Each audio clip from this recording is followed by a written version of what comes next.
You all here, let us please stand for the pledge. I pledge allegiance to the flag of the United States of America and to the republic for which it stands, one nation, under God, indivisible, with liberty and justice for all. Let us pray. Heavenly Father, we invite you into this meeting today to give us your guidance, your wisdom in making decisions that will benefit all the citizens of Nashville. In your name we pray. Amen. Amen. The next item on our agenda is the approval of minutes, but we do not have those today, so we'll move on to the public comments. Were there any public comments? Mayor, we have one for Miss Amy. Ms. Troy, you may come forward and state your name.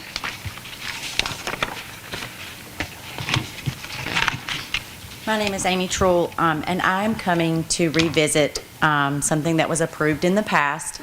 My child and several of his friends go to Nash Central Middle School, and I would like to propose that we revisit a sidewalk being put in place for the local neighborhoods around Nash Central Middle School.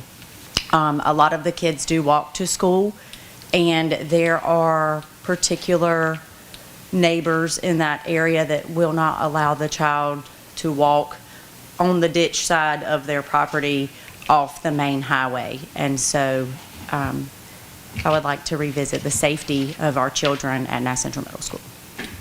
What's your address? My address is 4535 Cordy Alley Church Road, Rocky Mount, 27803.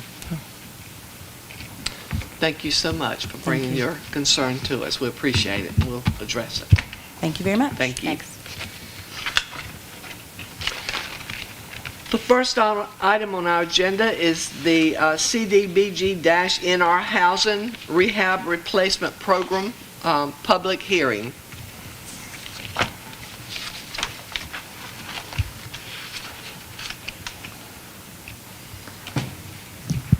Thank you for having me today. I've got a kind of a handout I want to pass around that has the addresses to the homes that we surveyed and that we're proposing to include in this grant program. Thanks, sir. Thank you. So this is the second of two public hearings that's required for the CDBG NR application to notify the public of the intent to apply and the intent of our proposed program. Applications are due in Raleigh on October 29th, and we will be applying for the maximum amount of $950,000. This program will consist of 100% low and moderate income housing. And these houses were selected based off a variety of criteria, namely income level, owner-occupied, severity of need, and other factors. The activities that we are proposing to include a list of 7 houses, with some being alternates if some of the main either fall out or maybe there becomes an issue with eligibility next year when we do our due diligence. The addresses are 307 Battle Drive, Nashville, North Carolina, 528 Indian Trail, Nashville, North Carolina, 1020 Sunnyfield Road, Nashville, 122 Circle Drive, Nashville, 120 East 6th Street, Nashville, 912 South Brake Street, Nashville, and 124 Circle Drive, Nashville. And that's the extent of what we're proposing for a project, and if there's any questions, we'd be happy to take those. Any questions from the council? If not, do I hear a motion that we go into a public hearing, for our second public hearing for this issue? Second. All those in favor, let it be known by saying aye. Aye. At this time, is there anyone that would like to speak concerning this rehab replacement program? Mayor, What? Sean, did we have anybody to apply or inquire that did not make this list? Do we have some more people that could apply? Councilman Taylor, we did not. We did have one person who talked with me offline about it, and I have gotten with Ben about it. He said it may not be too late to talk to this person. Ben, they kind of came about a couple weeks ago asking and inquiring about it. So he's going to see if he can have some conversation with them to see where they fall at with the ratio of income in the house to see if they will be able to qualify. But nobody else has called the town or made contact with us or Ben, and we've been putting it out on social media, been word of mouth, in town hall, letting people know. We got signs up in town hall letting people know that the town was adamant about applying for this grant. If you are a candidate that wants to be tried, interviewed, and chosen, please get in contact with us. And Mr. Jones, I do appreciate you coming to Nashville, offering this to our residents here. Thank you. Any other questions from the council? If not, do I hear a motion to close this public hearing? Move to close. Second. All those in favor, let it be known by saying aye. Aye. Thank you so much. And again, thank you so much for coming. We do appreciate it. Yeah, thank you so much. The next item on our agenda today is the stormwater detention easements.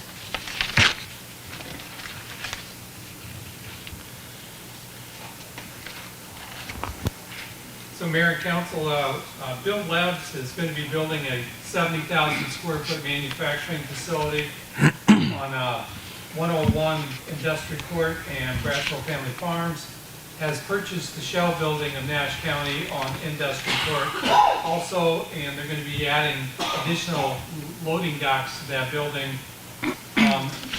Project engineer for both projects has determined that neither of the companies have enough space or room on their lot for the required on-site stormwater detention facility. Build Labs, which is Punit, I got his name spelled wrong there, in the Punit Chew, and with Build Labs and Trey Braswell Family Farms are asking if it's possible to have an easement on the town's water tower lot for them to construct a joint retention facility. Our engineer, Kevin Barnell, has looked at the request and says there's enough room on the town's property there to build and maintain a joint stormwater detention facility. So that's what is up for discussion today. If the council is agreeable to that, our attorney, Francis Raspberry, has drafted an easement between the town and each of the companies for a facility at that site. Now, the legal description has to be written in and put into that agreement yet. So, but we do have Kevin Barnell is here today, our engineer, to talk about the stormwater retention facility at that site, what it would look like, how much of the lot it would take up. So, Kevin, if you wouldn't mind.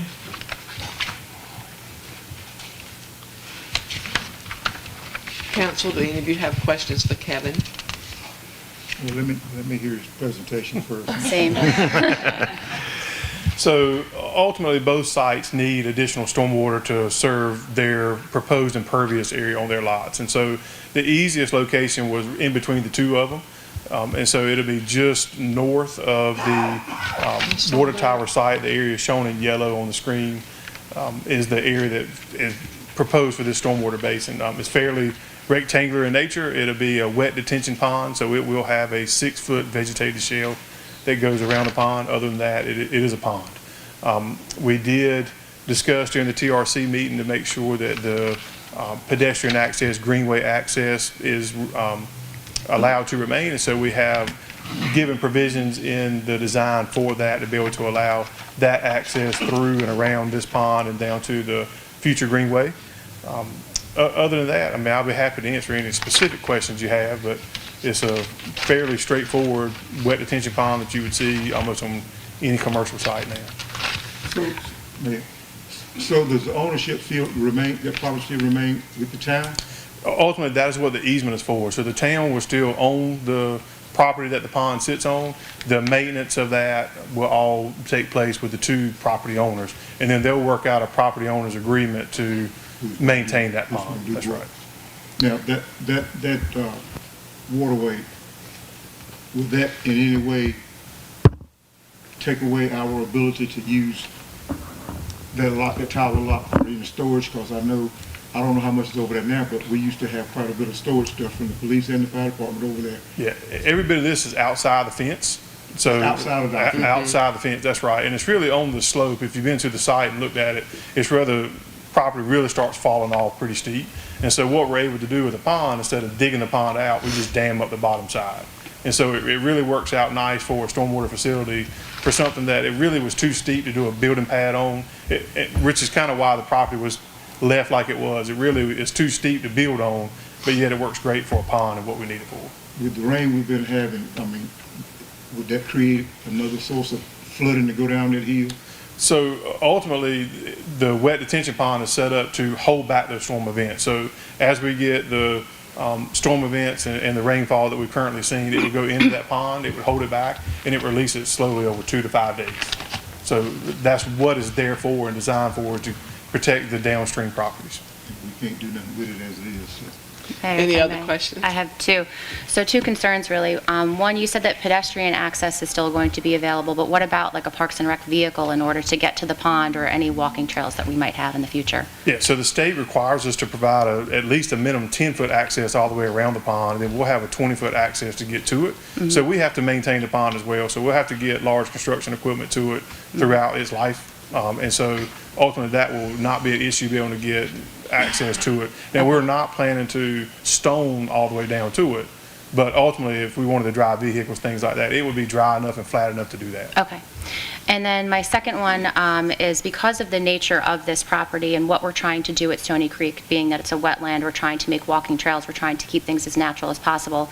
I guess I didn't envision it to look like just any other detention pond. I thought maybe we could do what we had talked about with like a wet pond where you have natural aquatic plants and things like that, possibly even like a fountain or something to make it more visually appealing. Right. So I've got some photos kind of pulled up. I mean, this is just a photo of what it would look like around the edge.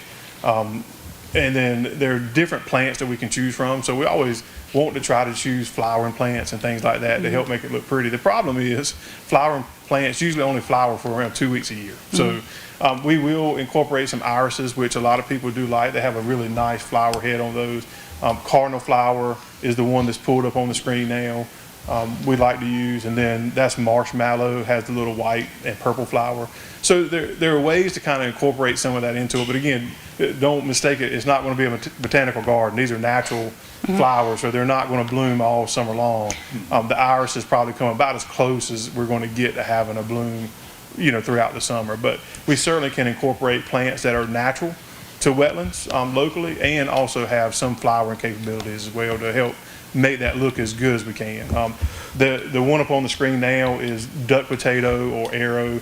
It's probably the most recognizable wetland plant. It looks just like a big elephant ear.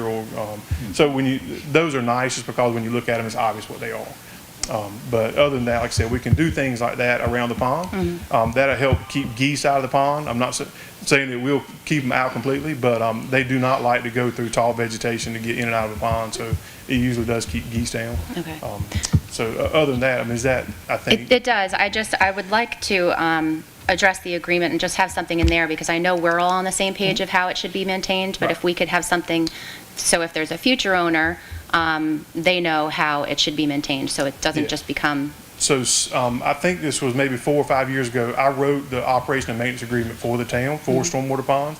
It mimics or follows the state's guidance for that. So each property owner will have to sign that document separate, and that's something that the town now requires for all new ponds and new facilities that are built to sign, and that actually gets recorded.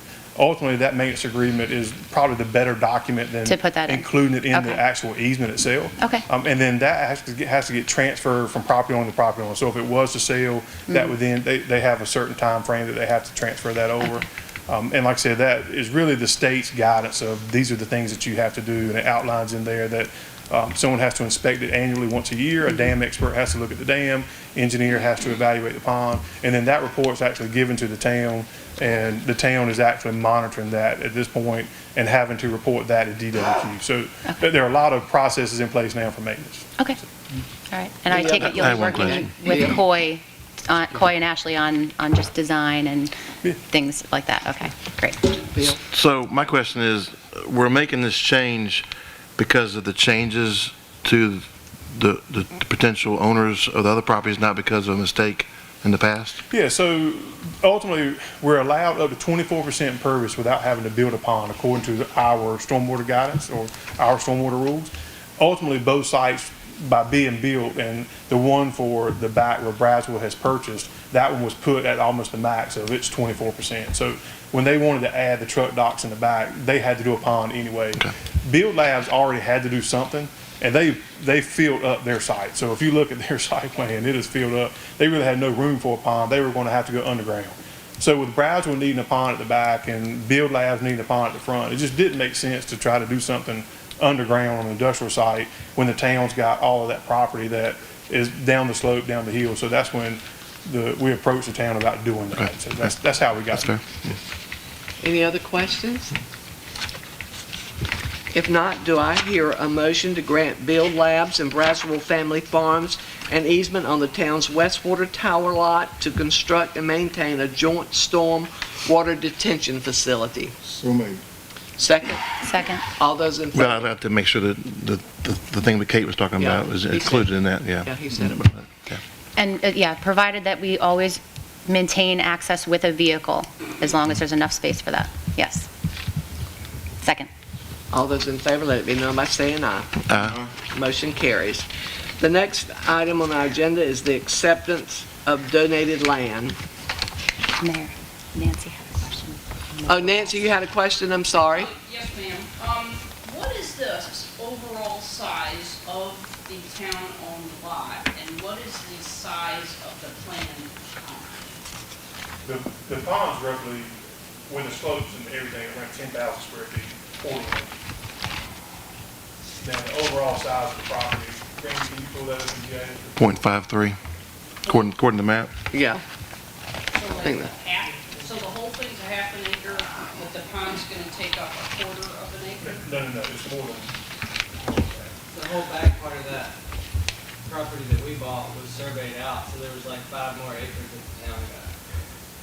Now, Kevin, when I said access to the pond, I didn't mean access to the retention pond. I mean access to our walking trails behind and access to the pond on the other side. So being able to get around the retention pond. Yeah, and you There's, they'll be able to move a car there. Okay.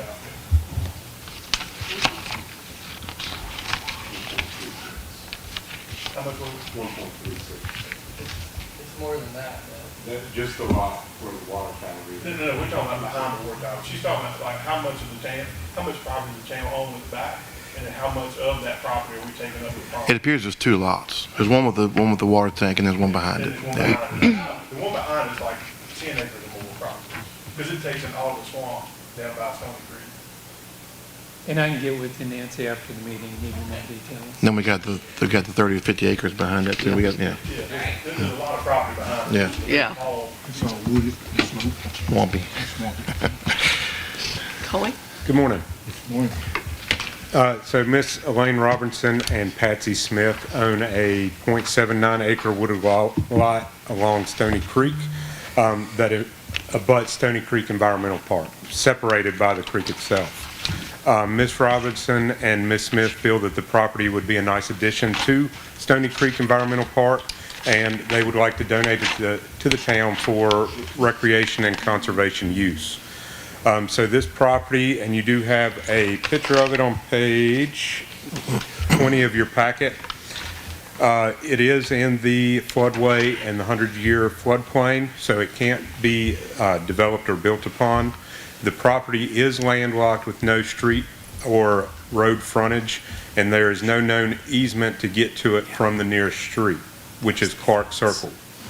And as I mentioned, the property is on the opposite side of Stony Creek from the environmental park. And just to give you a point of reference, where our Primitive Creek access is, it's kind of right across the creek from that area. The town does have a sanitary sewer main that runs through the property, generally southwest to northeast, which is a good reason for accepting ownership of the property despite the property being on the other side of Stony Creek from the park. and we are asking that the council accept the donation. Are there any questions for Coy? Court, does this property we're talking about now bump up to what we just previously talked about with the water retention? No, sir, it does not. This is right next to Stony Creek Park proper. So it's deeper down in there? Yes, sir. On the side. Any other questions? If not, do I hear a motion to approve the acceptance of .79 acres of land along Stony Creek abutting the Stony Creek Environmental Park to add to the Stony Creek Environmental Park? I don't think we need to deny a gift of land. Is there a second? So I'm Second. All those in favor, let it be known by saying aye. Aye. Motion carries. Good. Thank you. The next item on our agenda is the third annual New Year's Eve egg drop, which we all love. So Mayor and Council, Braswell Family Farms has submitted a street and special events permit application for the third annual New Year's Eve egg drop that will be held Wednesday, December 31st, 2025 at the Nashville Junction. The event is slated for the Nashville Junction from 3 to 7 p.m. and will impact traffic on Railroad Street and Barn Street between Cross Street and West Railroad Street and between Railroad Street and South Body Street. The event will feature live bands, face painting, balloon twisting, food and drink vendors, raffle, fireworks, and of course the egg drop. The event is free to attend and geared toward families and communities of all ages. The TRC committee has reviewed and discussed the application, and attached is the memo with their comments and recommendations. At this time, we ask the council to open a scheduled public hearing on a special event permit for this event, and upon conclusion, make a decision on granting the special use permit. Do I hear a motion to open for public hearing concerning the permits? So moved. Second? Second. All those in favor, let it be known by saying aye. Aye. Is there anyone that would like to speak to this? Trey, or? I can't see you, Trey, for the post. I know. I was just thinking, how can we get rid of that? I'm sure y'all think about that every time. Oh, Yes. yes. come up with a way, let us know. Amen. But yeah, we're excited. This has been a great event that's Amen. turned out better than we ever thought it would. We've been planning for this year. We're extending the time a little bit. We don't want it to get much longer, but we want to have time for more music. It always feels like it goes by so fast, and our team works so hard to get it done. And so we're also looking at some new bands, and I think the event last year the first year went great, but last year was great because we spread out, the junction was open, lots of food trucks, people were able to get food without having to stand in line for hours.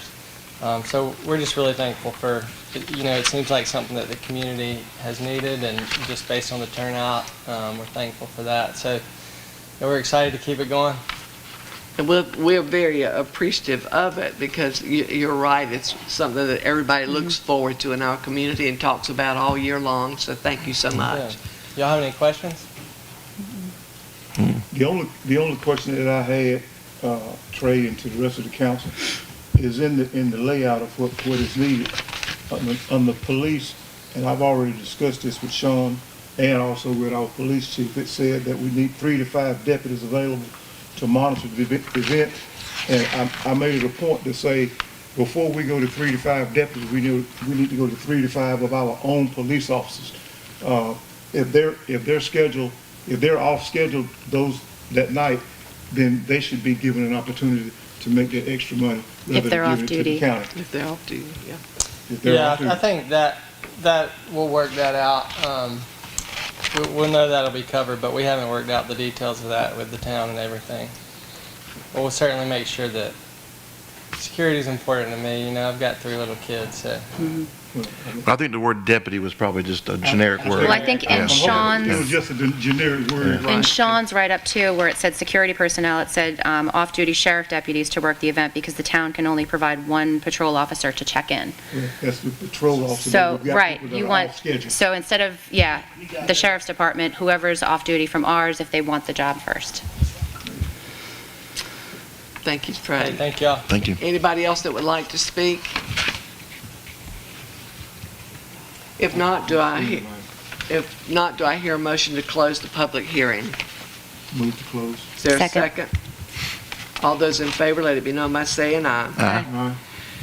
So do I hear a recommendation to open and hold, a recommendation to approve the permit for the 3rd annual New Year's Eve egg drop So event? moved. Is there a second? Second. All those in favor, let it be known by saying aye. Aye. And we're looking forward to it. Yes. Absolutely. Thank you so much. The next item on our agenda is the Nash Edgecombe Wilson new mitigation plan. Sean? Good morning, Mayor and Council. As you know, every 5 to 10 years, we have to update our mitigation plan. I served on the committee this year with the Nash Edgecombe Wilson Committee. We hired an outside consultant, Ms. Abby Moore, through the Upper Coastal Plain Governments with the WSP Consulting Firm. She had a task force of different municipalities, different managers, emergency management personnel from all 3 counties come in to review the plan. We made the plan where people could see it, so right now we're at the point of where they want every town, county, or city municipality to adopt this as a plan that you would go by. Some updates they made in the plan this year is cyber attack, stuff like that, cyber threat stuff, more stuff going with that. They did stuff with like the pandemic with COVID in the mitigation plan, stuff that we didn't pretty much see 10 years ago now, that's starting to be a big threat. So they're asking for every town, city, and county to adopt this as a plan that they would go by for mitigation of hazardous events. And the plan, we did provide a link, because it is 753 pages long. We did provide a link if anybody would like to go on the website to skim through it, scan through it during your leisure time. Lots of leisure time. Thank you Yes, so lots much. of leisure time. Yes. I did a past article on that, and you can skip straight to the parts for each municipality. So each municipality has, it documents what its current plan was and what anything new is that has been added. So you don't have to read through all that just to get to the national parts. Okay. Just know that it's broken down that way. Okay, thank you. I'm glad somebody read through it. She told me that when I got to page 752. So at this time, do I hear a motion to approve Resolution 2025-29, adopting the 2025 Nash Edgecombe Wilson new mitigation plan? Mayor, if I may, there was just 2 corrections in there. On page 29, that last paragraph, and I already wrote to Lou about this, but just so that it's in the minutes, the Board of Commissioners, it should be Town Council, and then county and county should be town and town. Thank you very much. Okay. So with those corrections, do I hear a motion to approve this resolution? So moved. Second? Second. All those in favor, let it be known by saying aye. Aye. Aye. The next item on our agenda is the Glover Park Naming Rights Policy, COI.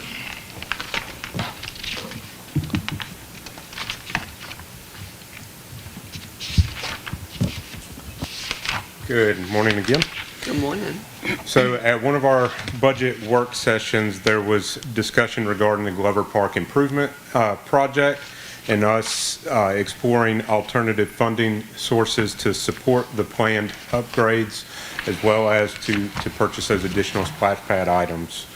And one of the primary opportunities identified was the implementation of a naming rights program for facilities within J.W. Glover Park. And with the assistance of Kevin Varnell, we've got some documents here for you to review.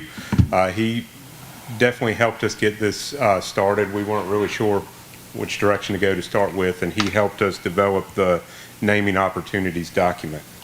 So We have 3 documents for the council to review today. The first one is the J.W. Glover Memorial Park naming rights policy, and this is just a guide, a policy that'll is used and outlines general principles and guidelines under which we'll implement the naming rights program.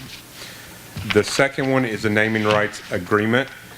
This agreement would serve as the standard contract between the town and individuals or businesses who purchase naming rights, defining the terms, duration, and conditions.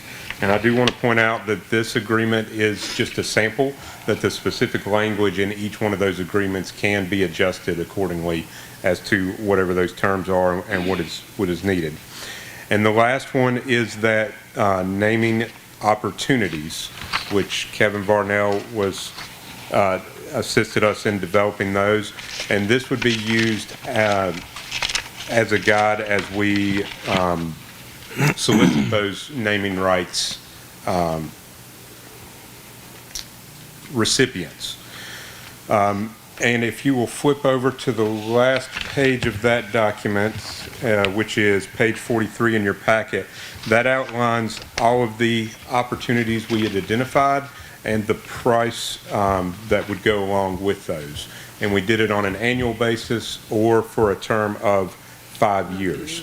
The last thing I do want to point out that the banners is one that would not fall under this naming rights agreement, and we're going to draft a separate sponsorship type program, just since it kind of follows some different guidelines there than what the rest of the naming rights would.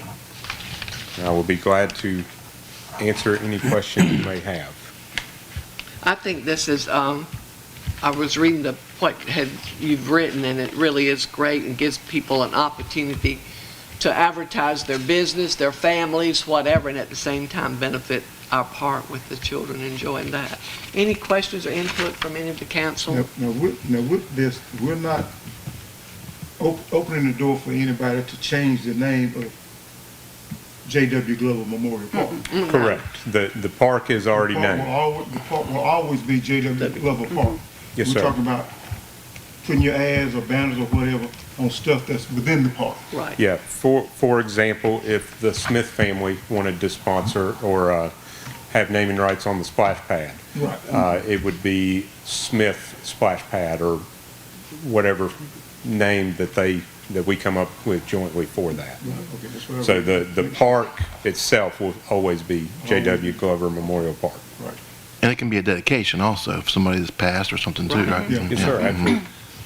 Kate, do you have any comments? No, the only thing I'm thinking of is, like, for example, the Smith family splash pad. Like, we're about to do a grand opening where that seems like it should be a bigger ticket item as far as price to pay for.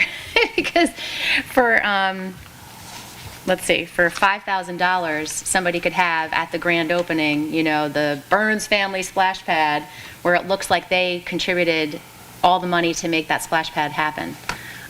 So we might just want to readjust the money amounts, especially on some of these newer places that we have where we're. And if you would like, we can take out the option specifically for the splash pad for that 1 year. I would assume most people would be interested more in the 5-year agreement. And we can certainly adjust any of those amounts. Right, maybe for the new ones, take out the 1-year option. Okay. That way, it is a substantial amount of money, and it can contribute quite a bit to that item for the grand opening. So you know what, the splash pad and what else? Picnic shelter? And the pickleball courts. Those would be the 3 new items. So if we took out the 1-year option for the picnic shelter, the splash pad, and the pickleball courts. Yeah, I think that way we actually get a substantial amount that it would make sense to have, the Smith family, because they contributed, a large number that really did buy quite a few things in there. Yes, ma'am.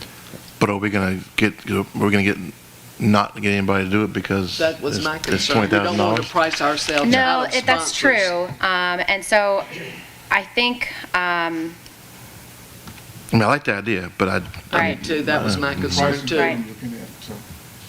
Or maybe just increase the price for the one-year option. I think it's a great idea, and I want to bring in as much money as possible. I think for those grand openings, though, I'm just envisioning, and maybe it'll be a small little placard, like maybe it won't be that obvious. You know, I'm picturing a gigantic banner that says that this is that family, you know, sponsored by. I don't know. That's just my input. Have we zeroed in on the price for the benches? Bench plus 10%? Mayor, just a suggestion. You may, in your policy or in these materials, just want to indicate that these figures are suggested donations amount. Most of the time when you solicit charitable contributions or sponsorship sums in return for exposure, you don't want to, as you mentioned, you don't want to price yourself out of, and someone might suggest, well, I'm willing to give $4,000, but I can't quite get up to $5,000. Right. I don't think a town would want to say, well, our hands are tied by our policy. It needs to be a little flexible, I think. As far as the benches, we have identified several benches that I think we need to bring back for the board for you guys to try to pick. This is the one we want to go with. They're in that $1,000 price range. Okay. Good. And we can certainly add that language, suggested donation, and if we have anybody that's not on the money on those, of course, it'll come back to the council in that naming rights agreement. And it can be an upset bid. Oh, man. You give 3,000, but I'll give 35. You know. And we might have two families that want to share it. You never know, but you don't want to price people Well, Coy out. had a good idea too, where you could have people who contributed any amount, you know, type of thing, where we have a big sign that say something like, you know, sponsors by the generous contributions of, and list all of that separately. Because yes, we need the funds. I don't want to price us out. I was just thinking for the grand openings of those items. So my question is, and I guess that's a Raz question, but how do we do this fairly? How do we put it out there, but also negotiate, let Coy negotiate, or whoever we're going to do, let them do it, but and not, you know, we're a town. You know, I mean, how do we do that nicely, I guess is the word. Fairly. Fairly is a good word, yeah. I mean, that's a hard, that's why the list is nice, but I understand what you're saying. So it's hard to do that. Absolutely. But I think when you get up in this price range, you're gonna need to retain the flexibility. There would be legal constraints. You can't discriminate based on criteria that aren't reasonable criteria or that are legally prohibited as a basis for saying yes here and no to another proposal. But I don't have an easy answer to that question, but I do think that to some extent setting these target amounts involves, I won't say it's arbitrary, but to some extent it's kind of just the best effort at picking a number, but it's not a scientific process here. And I think the best I can suggest is you just have a goal-setting number, a target, a suggested amount, and if an individual is willing to meet that figure, all the better. But if you have exceptions, then that comes to the council, and the council can just evaluate whether that's a reasonable number and it's the best you might be able to get, and rather that offered figure rather than the benchmark. So should this be suggested amount. Pricing instead of pricing, or just keep it as pricing? Where we have like it laid out for how much money each thing is.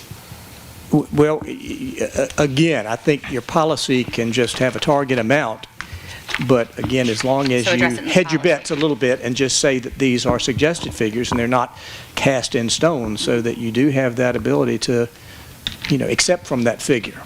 Do we give the staff, wherever that person is, autonomy, or do we have them go back to the council for each time? That's your call. That's your call. Right now, the way we had it is any sponsorship would come back to the council with that naming rights agreement, that Okay. sample document that's right before here. So it would lay out the terms, the amount, and all of that for council approval. So if anybody comes to us, more than likely going to bring all of those to you in the order that we receive them, first come, first serve. And we're not going to, we'll let council make that decision on those. Mayor, if I may. Yes. What are we envisioning as far as, like, I can see what we're going to do with the banners and those, in the fields. Those are pretty easy to envision. What do we envision as far as signage, like on the field house or on the picnic shelter or the splash pad? Is it like a little placard? What is it as far as signage goes? So it would probably be a little larger than a placard. It's something that we would get a sign company to design and put it up where it's in a prominent position. Okay. Very much like out at the Cooper's Park, those Yes, ma'am. signs where Yes, they ma'am. donated different things. Okay. Yeah, they're attractive, but yet you can see who donated them. So this just came to mind, when you Google map it, is it going to say splash pad or is it going to say the burn splash pad? So we'll have to put that information out like on our website, and we can try to tailor some of those Google suggestions, but more than likely it's just going to still take them to Glover Park, and those will be the amenities inside the park. I like this, I really do. But, yeah. Any other questions or comments for Coy? Let's just make sure we don't clutter the park with banners and stuff everywhere, so when the wind comes, it looks like we got a scrap yard out there with stuff flapping everywhere. Let's keep it neat. Yes, sir. Okay, if there are no other discussion, do I hear a motion to approve the proposed J.W. Glover Memorial Park's naming rights policy, with the adjustments we've talked about, decide what facilities in the park to offer naming rights on and proceed with the implementation of the naming rights policy? Can I get an update on what we're voting on, to be honest with you? We're voting on the naming rights for the Glover Park. The policy. The policy, policy. yeah. And then that actual contract or the agreement. But as far as the pricing, what are we voting on? We're gonna Maybe keep, Coy, we can just think on that. We can change it to put suggested pricing like Raz had suggested, and if y'all would like us to take out that 1-year option for one of the suggestions, we can certainly do that. I think that still leaves it flexible, but may encourage people to go ahead and go the 5-year route on those. but maybe around there's that some price people that can only afford it a year at a time, so you've got to remember those people too that would like to contribute to Yeah, I think Coy's gonna have autonomy here, because if we're trying to get $20,000 from somebody for the splash pad, and we're 2 weeks from grand opening, we need to go to that 1-year person, and so, I mean, we may not have time to go to the council. So I think we need to have the policy where Coy or somebody has autonomy to do what's best, and I don't know how to word that, but I really think come back to council, especially if it's a last minute thing, is not gonna work. So give more autonomy to Coy to say yes or no to these items. I mean, I think we have to. I mean, we trust him as an employee. I mean, I mean, I just don't think, as much as it's good to have things go back to council, so there's some things I think we just need not to worry about. Let's get him the authority to move forward. Some of the draft policies that I'd referenced in these, they would set a dollar figure to where if it's under this amount, Okay. that the town manager is normally what it was, has the authority to approve those, and then if it was over a dollar figure, it went to council from there. I mean, I think you should listen to our suggestions. I think they're good, especially the getting rid of the 1 year if possible on the new things. But then again, I don't want you to wait and then grand opening and nobody's sponsoring it. So, you know what I'm saying? So I think if you kind of take what we said, is that? Or, yeah, even if you wanted to come up with like a 2-year option, 3-year option, something like that, and I see what you're saying, there are going to be people who are priced out of it, but there are other things where you could do the basketball court, or the baseball field, or the field house, or the walking trails, and those can remain at those lower numbers, but I'm just concerned about those, the ones that we'll be having a grand opening for. That should be a bigger deal. And the bench is lifetime, as long as the bench is there, right? Yeah. Correct, for the lifetime of the bench. Right. Raz had a suggestion. Yes, Raz? Mayor, just a thought, if you wanted to have a standard for staff approval as opposed to an item coming back to the council. As to the dollar amount, you could set a percentage of variance from these target numbers that are in the policy if you wanted to. If you could say 25% variation from the target can be authorized by staff. But, and as to the duration, that's a little bit trickier. But you could also say if your target is 5 years, if you want to go down to 1 year or want to go down to 2 years or whatever, and you could quantify that mathematically. But the more you try to make it scientific, the more you're sort of over policying the process. So I don't have, but that's something you could consider, just a threshold for requiring it to come to you in every event. I think the pickleball and the splash pad, I don't think we're going to have to wait real long to find a sponsor, or to have a sponsor for those to bring back to the council for approval. I don't think we'll get to grand opening day or a week before and still not have anybody said, hey, we'd like to have our family name on either this or that. I think those two will come pretty quick, And you think for the 5-year option? hopefully. We don't know till we try. I mean, Yes. this is something new for us. We wanted to put a price with everything in case we come across somebody that is interested in basketball courts or walking trail. I would love to say that we will have all of these filled by the time we have our grand opening. Probably will not. So here's a thought. What if we stuck with just the 5-year option for the new items for the next few months? And if we don't have any takers, then we can address it again and lower it to a 1 year or whatever it may be. Does that work? You don't have anybody you're talking to on 1 year for the splash pad, do you? Not at the moment, no. Okay.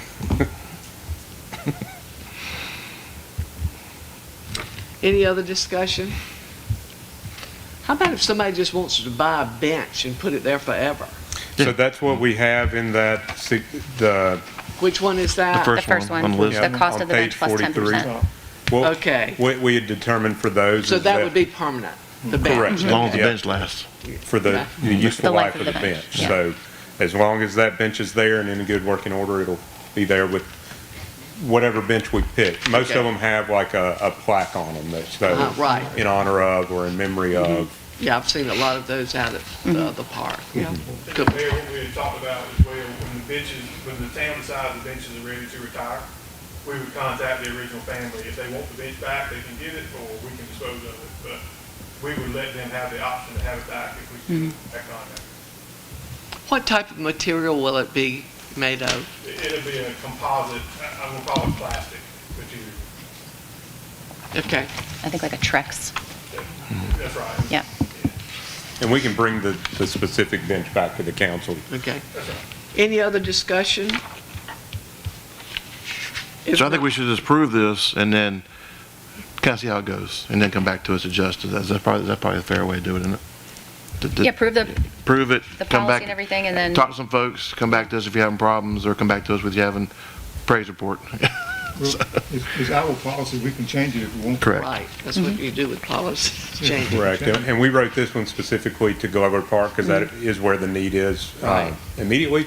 But I do think that we'll have interest in this, and this might be something in the future that we want to look at for Stony Creek Park, maybe for the stage out at the junction. I mean, I think there's some other opportunities here just to assist us with maintenance in the long term of some of these facilities.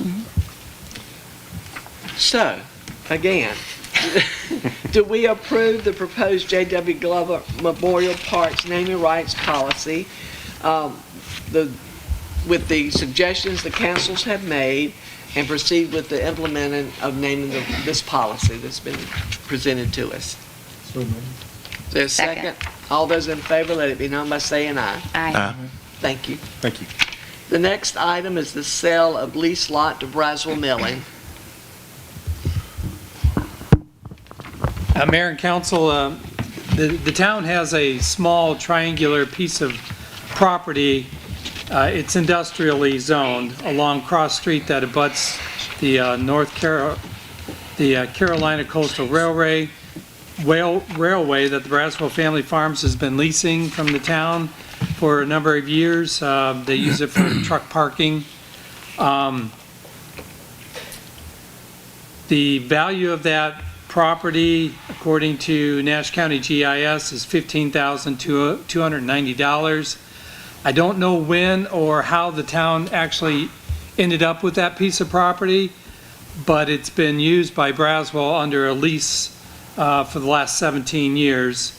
The property by itself isn't large enough to erect anything commercial or industrial on and still meet the setbacks. There's a 30-foot front setback, 20 in the rear, and 10 on the side. And by the time you put all those setbacks on that triangle piece, there's no square inch left to build anything on. Staff recommends the council declare the property surplus and sell it via the upset bid process. Attached is a resolution declaring the property surplus, and we have a offer by the Braswell Family Farms to purchase the property for the price of $15,200. Well, it says 50, but it should be 90. A mistake there. I'm sorry about that. And directing the lot to be advertised for upset bids. So there is, in the packet is the offer from Braswell for $15,290. The property, its location is on page 46 of the packet. You can see where it lies along East Cross Street, the railroad track, and Braswell Milling to the west of it. And I did put in the packet the lease that we have on that property presently. Obviously, if you declare the surplus and go ahead with the sale, it'll null and void that lease agreement. Was it actually $1 per year? $1 a year. Can we get any more? I think probably when the lease was up, it was seen as, well, at least we don't have to mow it anymore. Yes, that's true. And really, if you look at that property, and I rode by and looked at it yesterday, there are two great big light poles in the middle of that property that will need to stay there. Yeah, it's encumbered by utilities. So you couldn't do anything else with it, but I'm just looking at, can we get any more? Hey, I think we need to be grateful. No, they could be taking this lease for the next 100 years for $100. I'll take the $15,000. I'm not gonna turn down this $15,000, but I mean, if I can get $1 or $2 more, I want it, you know. I think we need to be grateful for this. Well, I am. I'm grateful. Instead of $1 a year. Just a little aggressive with it. You're just a little greedy. Well, it's not going in my pocket. I'm it's going teasing in the you. pocket. I'm teasing you. So, is there any other discussion? If not, do I hear a motion to approve Resolution 2025-28, declaring the town's .27-acre triangle-shaped industrial lot along Cross Street and abutting the Carolina Coastal Railroad as surplus, accepting Braswell Family Farms' offer of $15,290 for the lot and directing the lot to be advertised for upset bids. Since I'm the greedy one, I move to go ahead and Second. There's a second. All those in favor, let me know by saying aye. Aye. We have to have a little fun up here every now and then. But I was serious. Well, I know that. Oh, okay. Do I hear a motion to go into closed session? That was our last item on the agenda. I make a motion that we go into closed session pursuant to NCGS 143-318.11A5 to establish or to instruct the public body staff or negotiating agents concerning the position to be taken by or on behalf of the public body in negotiating the amount of compensation and other material terms of an employment contract. And we need to cover the one above that. That's my Sorry. fault. Also, closed session pursuant to NCGS 143-318.11A4 to discuss matters relating to the location or expansion of industries or other business in the area served by the public body, including agreement on a tentative list of economic development incentives that may be offered to the public body by the public body, in negotiations. Do I hear a second? Second. All those in favor, let it be known by saying aye. Aye. Yes.